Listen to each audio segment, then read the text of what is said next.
नमो तस्स भगवतो अर्हतो सम्मा सम्बुद्धस्स।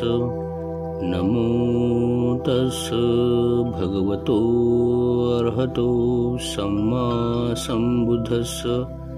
नमो तस्स भगवतो अर्हतो सम्मा सम्बुद्धस्स। जगाला शांतीचा मार्ग दाखवणारे सम्यक संबुद्ध महाकारुणिक तथागत भगवान बुद्ध, विश्ववंदनीय बोधिसत्व डॉक्टर बाबासाहेब आंबेडकर यांना विनम्र अभिवादन। तसेच सर्वच महापुरुषांना त्रिवार वंदन।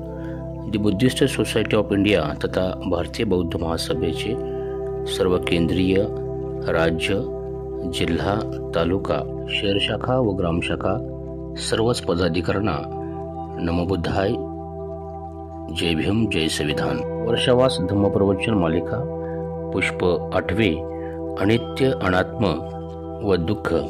भगवान बुद्ध म्हणतात, ह्याच्या होण्यामुळे हे होत असते, ह्याच्या न होण्यामुळे हे होत नसते, ह्याच्या उत्पन्न होण्यामुळे हे उत्पन्न होत असते, ह्याचा निरोध केल्याने ह्याचा निरोध होत असतो। जी दुःखे ज्या गोष्टी कारणापासून उत्पन्न होतात त्यांची कारणे तथागताने सांगितली आहेत आणि त्यांचा निरोध कसा करावा हे त्यांनी सांगितले आहेत।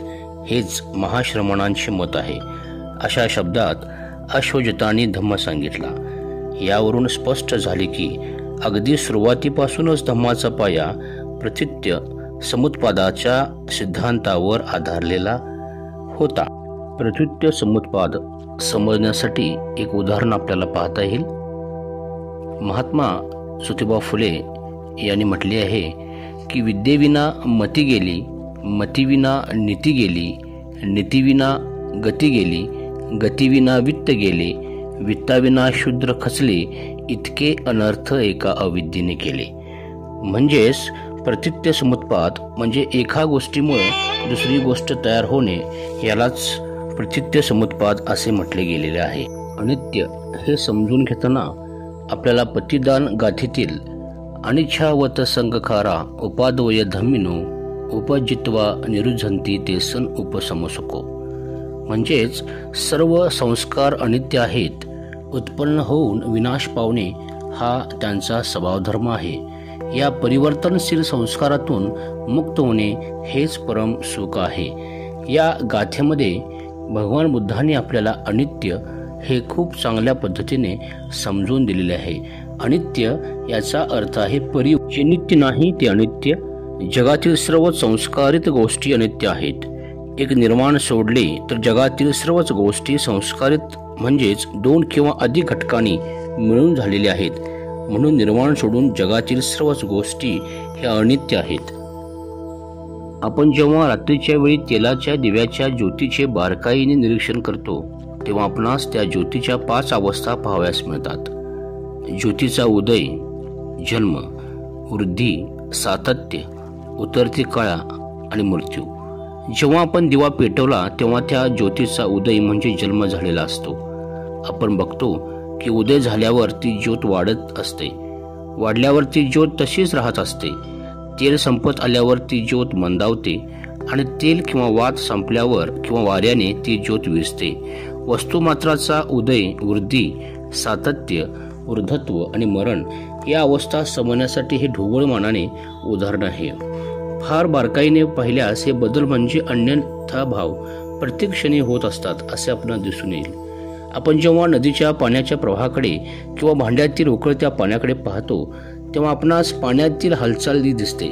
त्या ठिकाणी पाण्याचा होणारा बदल म्हणजेच पाण्यात होणाऱ्या बदलामुळे वस्तुमात्राचे पुनर्निर्माण होते। प्रवाहातील पाणी पुढे जाते, त्या ठिकाणी मागचे पाणी येते किंवा उकळत्या पाण्याची वाफ होते। हा बदल म्हणजेच वस्तुमात्राचे पुनर्निर्माण। आपण प्रवाहातील किंवा स्थिर असलेल्या पाण्याचे सूक्ष्मदर्शक यंत्रातून निरीक्षण केल्यास त्यातील अणुरेणू हे सतत हालचाल करत असताना आपणास दिसतात। ही हालचाल म्हणजेच अनित्यतेमुळे त्यांच्यात होणारे उदय, लय, विपरिणाम आणि अन्यथा भाव। उदय, लय, विपरिणाम आणि अन्यथा भाव हे सजीव प्राणीमात्रात किंवा वनस्पतीत प्रकर्षाने दिसून येतात। आपण सूक्ष्मदर्शक यंत्राने पाहिल्यास सजीव प्राण्यात त्यांच्या हाडामासात, रक्तात, पेशीत होणारे उदय, लय, विपरिणाम आणि अन्यथा भाव अशी होणारी स्थित्यंतरे स्पष्ट रूपाने पाहावयास मिळतात. म्हणजेच जन्माला आलेले जे बाळ हळूहळू मोठे होते. जन्माला आलेले बाळ हे गोंडस असते, त्याचं रूप खूप सुंदर असतं आणि हळूहळू ते बाळ ज्यावेळी थोडं मोठं होत जातं, 2 वर्षाचं होतं, 3 वर्षाचं होतं, की त्याच्या शरीरामध्ये बदल होतो. हा बदल होत जातो. त्यात जन्माला आलेले एखादे बाळ अतिशय सुंदर आणि देखणं असतं. अतिशय सुंदर कोमल काया असणारं ते लहान बाळ ज्यावेळी 10 वर्षाचं होतं त्यामध्ये एकदम बदल तयार होतो. तेच बाळ ज्यावेळी 20 वर्षाचं होतं त्यामध्ये आणखी थोडा बदल होतो. ज्यावेळी ते 40 वर्षाचा मोठा माणूस तयार होतो आणि 40 वर्षानंतर मात्र त्याच्यामध्ये बदल होण्यास पुन्हा सुरुवात होतात. त्याचे केस पिकतात, त्यावेळी त्याला दुःख होतं. तो ज्यावेळी 60 वर्षाचा होतो, 80 वर्षाचा वयोवृद्ध होतो, त्यावेळी त्याच्यामध्ये होणारे बदल हे खूप महत्त्वाचे असतात. यालाच बुद्धाने अनित्य म्हणजे परिवर्तन असं म्हटलं गेलेलं आहे. आणि जे सत्य आहे ते सत्य स्वीकारल्यावर आपल्याला दुःखही होत नाही असं बुद्धांचं मत आहे. म्हणजे माझे केस पांढरे झाले, झाले, हा निसर्गाचा नियम आहे. केस पांढरे होणे म्हणून मी वयोवृद्ध होत आहे म्हणून दुःखी होणं हे चुकीचं आहे. कारण यामुळेच माणसाला दुःख निर्माण होतं. आणि ज्यावेळी माणसाला समजेल की हे जीवन अनित्य आहे आणि माणसाला खरं समजेल, सत्य समजेल, जे ज्ञान मिळेल, त्यावेळी माणूस मात्र अनित्य ह्या गोष्टीमुळे तो पुन्हा एकदा सत्य स्वीकारून दुःख त्याचं कमी होऊ शकतं. आता आपण अनात्म पाहूया. अनंत लक्षण सूत्रात भगवान बुद्धांनी अनात्मवादाची लक्षणे सांगितली आहेत. जगात जर आत्मा असेलच तर तो स्वतंत्र असला पाहिजे, पण तसे आढळत नाही. रूप म्हणजे शरीर आत्मा नाही. जर रूप आत्मा असते तर शरीराला क्लेश झाले नसते. आत्मा म्हणू शकला असता की माझे शरीर आहे असे व्हावे किंवा तसे नसावे, पण ते शक्य होत नाही. शरीर हे नेहमी कालमानाप्रमाणे बदलत असते, म्हणून ते आत्मा असू शकत नाही. त्याचप्रमाणे पंचस्कंदातील इतर स्कंद म्हणजे वेदना, संज्ञा, संस्कार आणि विज्ञान सुद्धा आत्मा असू शकत नाही. कारण ते डोळे, कान, नाक, जिव्हा आणि काया या इंद्रियावर आणि दृश्य, आकृती आणि रंग, आवाज, गंध, स्वाद, स्पर्श या त्यांच्या इंद्रिय विषयावर अवलंबून आहेत. जसे इंद्रिय विषय अनित्य आहे, तसेच वेदनास्कंद, संज्ञास्कंद, संस्कारस्कंद आणि विज्ञानस्कंद अनित्य आहेत. दुःख आहेत आणि विपरिणाम धर्मापरिवर्तनशील आहेत, म्हणून आत्मा नाहीत.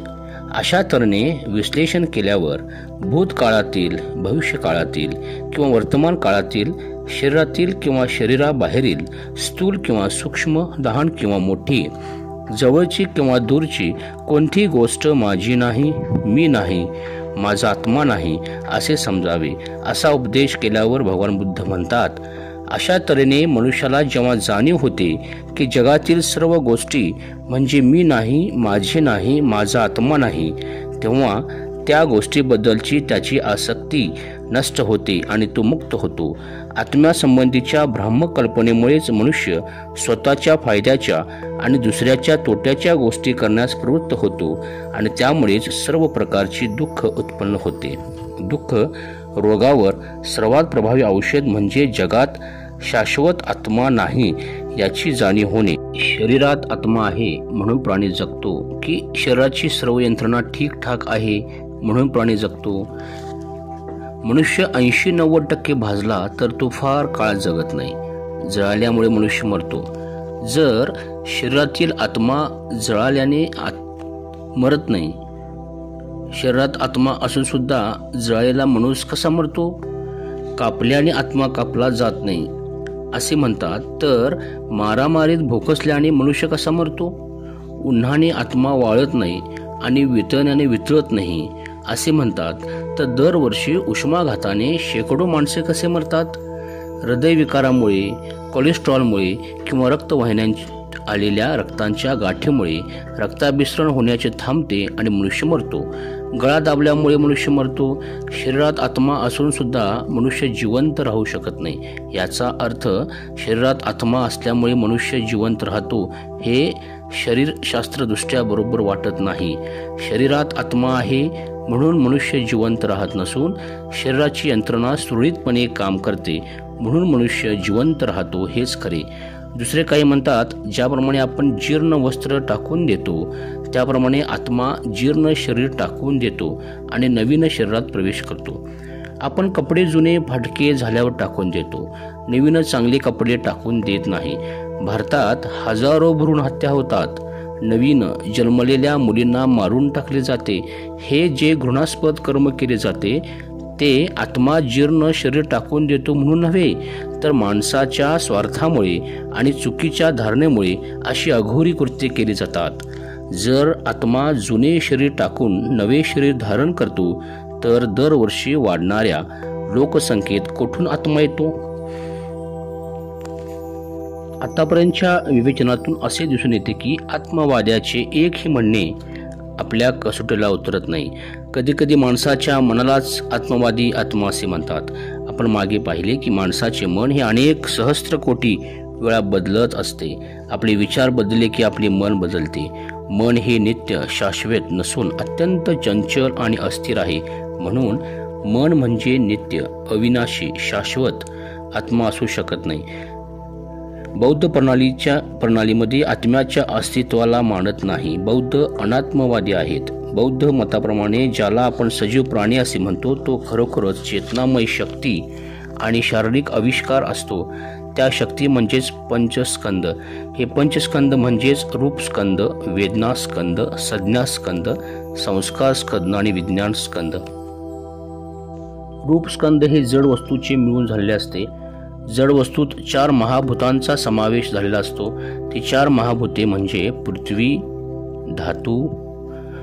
धातू, आप धातू, तेज धातू आणि वायू धातू.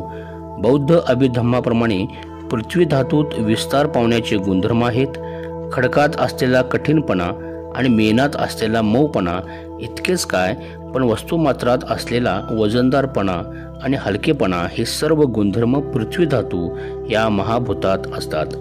यावरून दिसून येईल की पृथ्वी धातू म्हणजे सर्वसामान्य अर्थाने समजली जाणारी पृथ्वी नसून घनता, जडत्व आणि विस्तार पावण्याचा गुणधर्म.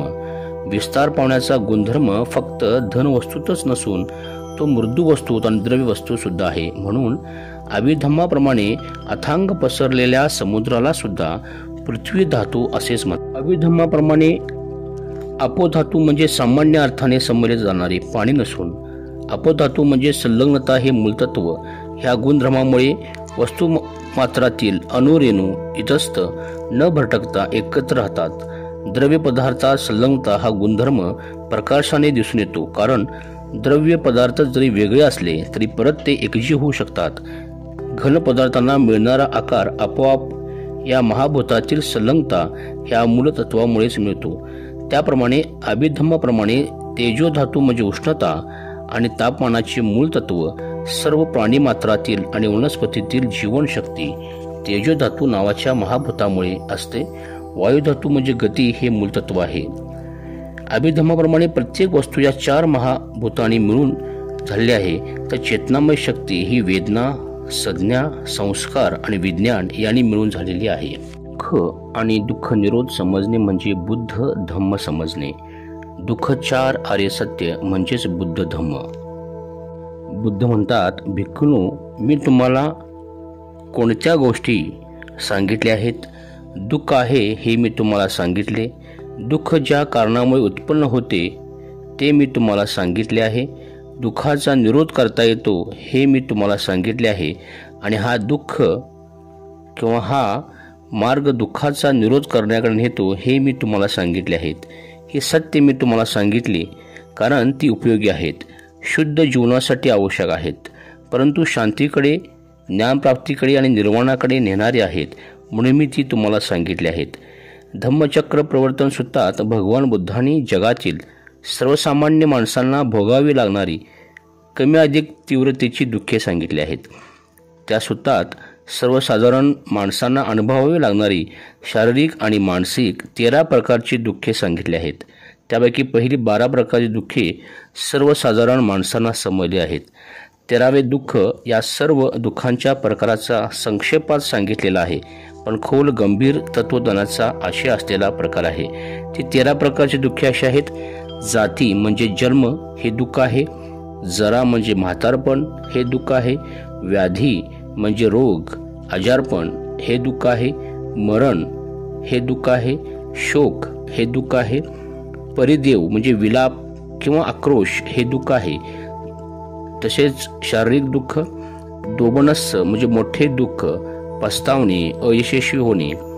9 आहे उपायास, क्लेश, आपत्ती, विपत्ती. 10 नंबर अप्रियांचा संबंध, प्रियांचा वियोग आणि इच्छेची पूर्ती न होणे.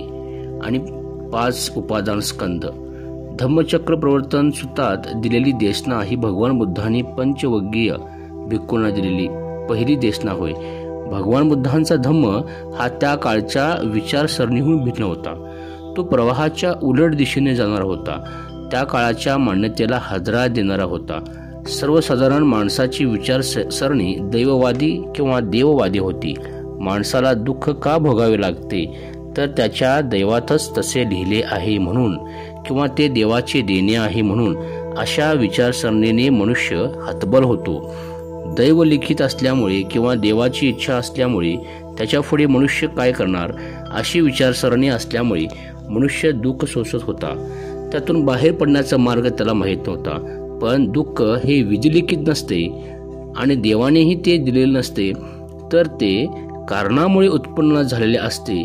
ज्या कारणामुळे ते दुःख उत्पन्न झालेले असते ती कारणेच नसतील तर ते दुःख होणारच नाही, असे सांगणारे भगवान बुद्ध पहिलेच मार्गदाते होते.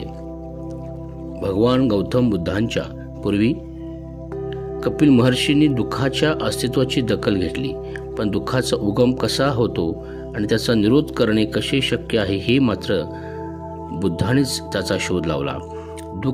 दुःख समुदाय म्हणजे दुःखाचे कारण, दुःख निरोध आणि दुःख निरोगामिनी प्रतिपदा म्हणजे दुःखाच्या निरोधाकडे नेणारा मार्ग हा भगवान बुद्धाने लावलेला शोध आहे. अशा तऱ्हेने हा प्रवाहाच्या विरुद्ध पण आपल्या ध्येयाचे लक्ष गाठणारा योग्य मार्ग लोकांना समजणे आहे. आर्य सत्यातील दुःखाची व्याख्या जसे जातीपासून सुरुवात होते आणि इच्छेची पूर्ती न होणे इथपर्यंत पहिल्या 12 उदाहरणात संपते. परंतु बुद्धाने जे दुःख सांगितलं म्हणजे बुद्ध हे निराशावादी होते का असाही प्रश्न तयार होतो. तर नाही, बुद्ध हे निराशावादी नव्हते. तर बुद्धाने दुःखमुक्तीचा मार्ग निश्चित केला होता. मनन चिंतन करून तो शोधून काढला होता. तोच आर्य अष्टांगिक मार्ग म्हणजे दुःखमुक्तीचा मार्ग. प्रज्ञा म्हणजे सम्यक दृष्टी, सम्यक संकल्प. शील यामध्ये सम्यक वाचा, सम्यक कर्मात, सम्यक आजीविका. समाधी यामध्ये सम्यक व्यायाम, सम्यक स्मृती आणि सम्यक समाधी. म्हणजेच बुद्धाने हे निराशावादी नसून ते आशावादी होते. माणसाला दुःख आहे, त्या दुःखाला कारण आहे. त्याचबरोबर ह्या दुःखमुक्तीचा मार्गही बुद्धाने मनुष्य प्राण्याला दिल्यामुळे बुद्ध हे खऱ्या अर्थाने आनंद आणि जीवनामध्ये सुख समाधान देणारा मार्ग सांगणारे बुद्धत्वच होते. अशा प्रकारे अनित्य अनात्म दुःख हा विषय आपल्यासमोर मांडण्याचा प्रयत्न केला. नमो बुद्धाय. जय भीम, जय संविधान.